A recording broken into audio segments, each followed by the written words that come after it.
What if an entire advanced civilization, with massive cities, writing, and engineering that rivaled the greatest empires of the ancient world, was deliberately wiped from history? Not destroyed in war, not buried by disaster, erased. Not just its buildings, but its memory. This isn't a myth. The evidence has been hiding in plain sight for thousands of years. 4,000 years ago, a vast civilization flourished across what is now modern-day Pakistan and northwest India. Its cities were enormous, carefully planned, and shockingly advanced for their time. Streets followed perfect grid patterns. Homes had private bathrooms. Entire cities were built with covered drainage systems that modern engineers still admire. This wasn't Egypt. It wasn't Mesopotamia. And for most of history, it simply didn't exist in our records. No Greek historian wrote about it. Roman scholars ignored it. Egyptian texts barely hinted at distant trade partners. It was as if someone had gone through the ancient world and removed every reference. Modern historians would eventually give it a name, but for centuries, this civilization was invisible. Today, we call it the Indus Valley Civilization. Cities like Mohenjo-Daro and Harappa were once home to tens of thousands of people.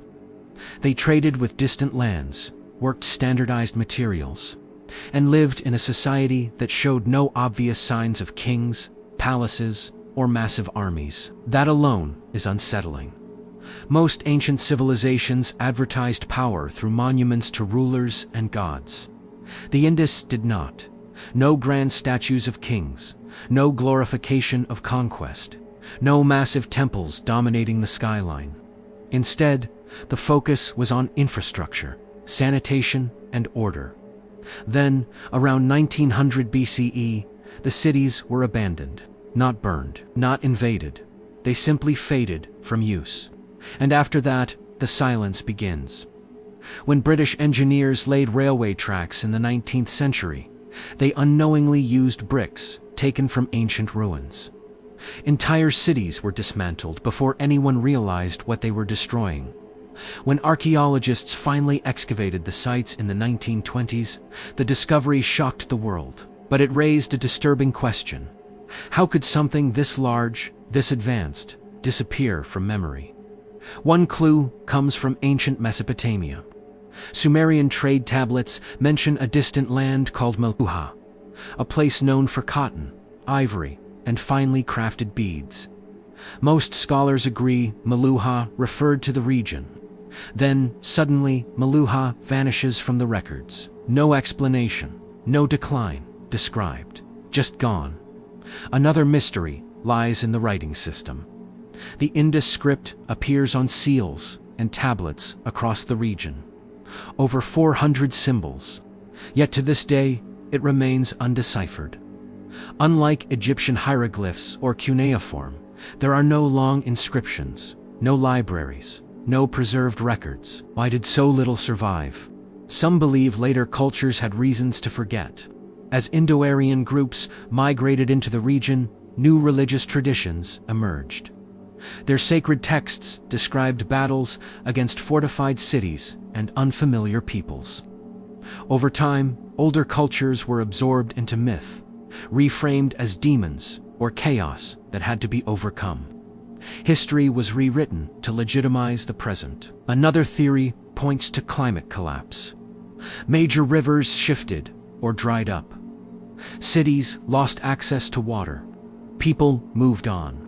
But admitting that nature, not divine favor, decided the fate of civilizations was inconvenient for those claiming cosmic authority. And then there's the uncomfortable modern layer. Colonial scholars initially dismissed the Indus cities as insignificant, too early, or unrelated to later civilizations. Non-European achievements were often minimized to preserve a narrative of superiority. Erasure doesn't always require a single villain. Sometimes it happens through conquest. Sometimes through religion. Sometimes through neglect, bias, and whose stories get copied. What still unsettles archaeologists is this. We don't know what the Indus people called themselves. No kings' names survived. No dynasties recorded. No official history passed down. A civilization that may have lasted longer than Egypt's old kingdom, left behind no rulers, only cities, clean cities, ordered cities, silent cities. Bricks, seals, and drainage systems are all that remain, whispering across 4,000 years. So when you open a history book, ask yourself this: what else was erased? What other cities' ideas and civilizations were buried, not by sand, but by intention? Because this one almost disappeared forever. And it wasn't supposed to be remembered.